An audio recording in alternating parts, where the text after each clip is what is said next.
Jamie, how about the shallow league guys, the J.K. Dobbins of the world?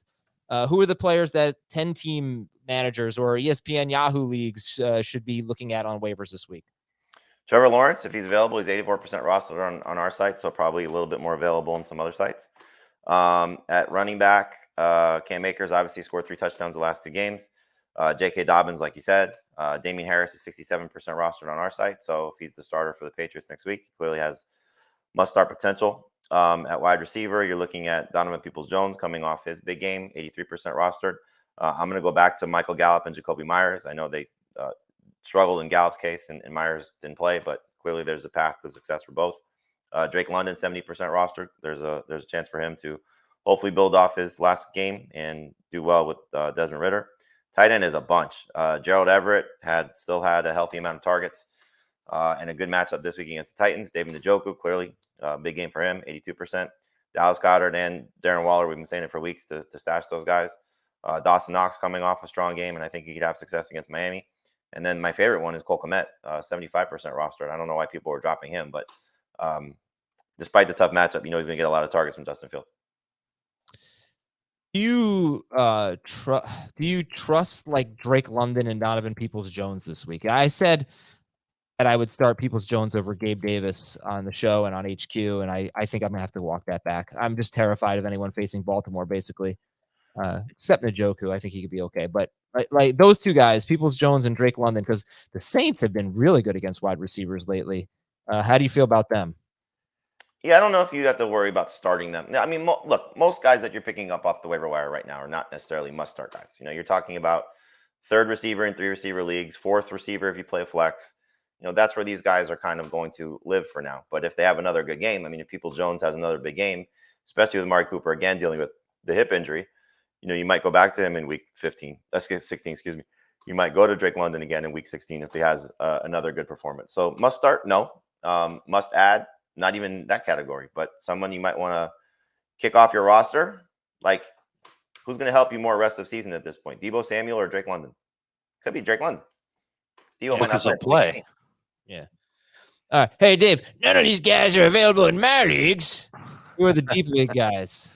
The deep league guys are interesting. I'll start at wide receiver because you've got a lot of Rams wideouts that came alive with Baker Mayfield on Thursday. Ben Skoranek, 95% available, got a lot of targets, looked like a poor man's Cooper Kupp, I guess. Tutu Atwell, 98%, looked like a faster Cooper Kupp. I guess everybody just looks like a Cooper Kupp in that uniform.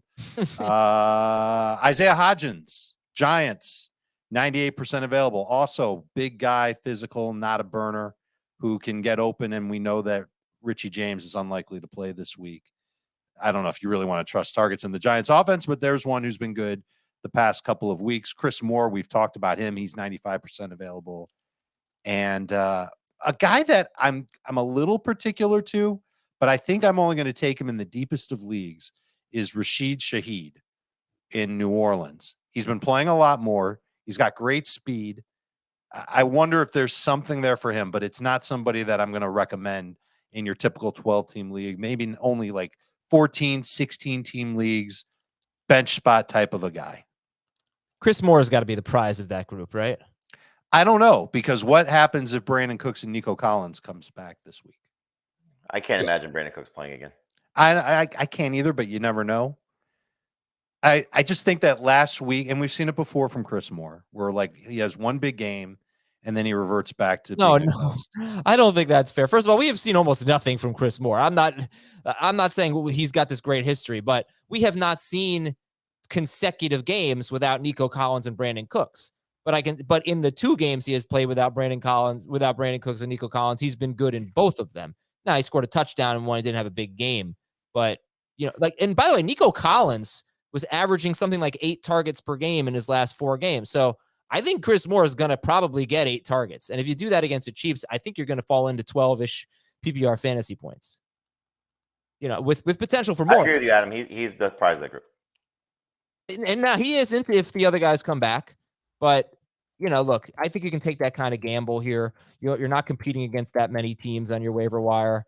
I think a lot of people won't even give a crap about Chris Moore. So, right. I don't know how many of these receivers people are going to care about. I mean, We're I'm just ready at the for it. point of the year where half the league is done. Right.